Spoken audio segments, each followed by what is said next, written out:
দেশের উপকূলীয় এলাকায় টানা বর্ষণ আর দুর্বল নিম্নচাপের প্রভাবে দেখা দিয়েছে জলাবদ্ধতা, নদী ভাঙন ও জনদুর্ভোগ।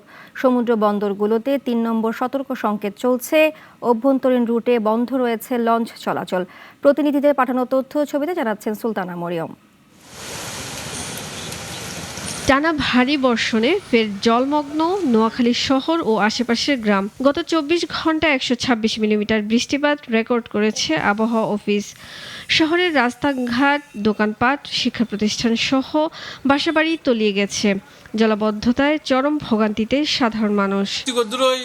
মানে সব ঘুরে গেছে, এখন কিন্তু কোনো খাল নাই, কোনো করণ নাই, কোনো ড্রেন নেই, কিছু নেই। রাস্তাঘাটে পানি হয়ে গেছে, সেজন্য আমরা স্কুলে যেতে অনেক কষ্ট। আমাদের মানে চারিদিকে পানি, রাস্তাঘাট ডুবে না, আমরা গাড়ি চালাতে পারতেছি না। একই চিত্র ফেনীতেও। বৃষ্টির পানি নিষ্কাশনের ড্রেনেজ ব্যবস্থা ভেঙে পড়ায় প্রতি বছরই এই দুর্ভোগের মুখে পড়ছে এলাকাবাসী।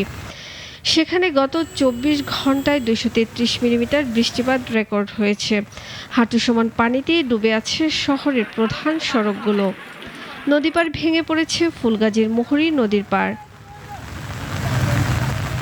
ভোলায় ৫ দিন ধরে বন্ধ রয়েছে ১০টি নৌরুটের লঞ্চ ও স্ট্রিটাক চলাচল। সমুদ্র বন্দরগুলোতে ৩ নম্বর সতর্ক সংকেত বহাল।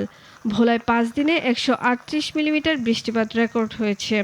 বৃষ্টিতে কর্মহীন হয়ে পড়েছেন শ্রমজীবী মানুষ। তো খুবই সমস্যা হইতে আছে বৃষ্টির ভিতরে।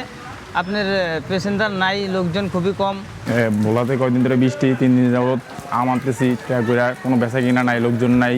সাগরে থাকা মাছ ধরার ট্রলারগুলো রাঙাবালিতে উপকূলে ফিরে আশ্রয় নিয়েছে।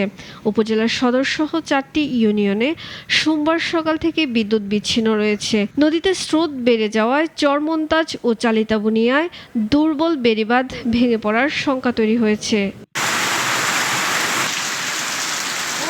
সক্রিয় মৌসুমি বায়ুর প্রভাবে জলাবদ্ধতায় পটুয়াখালীতেও চরম দুর্ভোগ। গত ২৪ ঘন্টায় ২১৫ মিলিমিটার বৃষ্টিপাত হয়েছে। শহরের প্রধান সড়ক ও গ্রামীণ এলাকায় পানি ঢুকেছে বাড়িঘরে। কুয়াকাটা উপকূলে ঢেউর তাণ্ডবে আতঙ্কে স্থানীয়রা। আমাদের এই পটুয়াখালী যা নিম্ন এলাকা আছে সব তলাই গেছে, ঘর বাড়ি, বাসা বাড়িতে অনেক পানিতে সব ঘর দুয়ার বন্যায় ভরে গেছে। আমরা খাদ্য খানাও খাইতে পারি না, সেই অবস্থানে এখন আছি।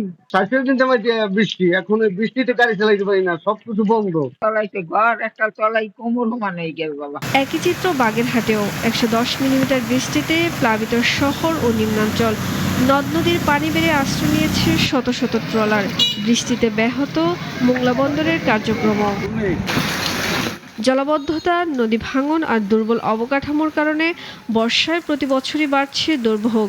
স্থানীয়দের দাবি, সমন্বিত ও টেকসই পদক্ষেপ ছাড়া এর কোনো স্থায়ী সমাধান নেই। সুলতানা মরিয়ম, নাগরিক।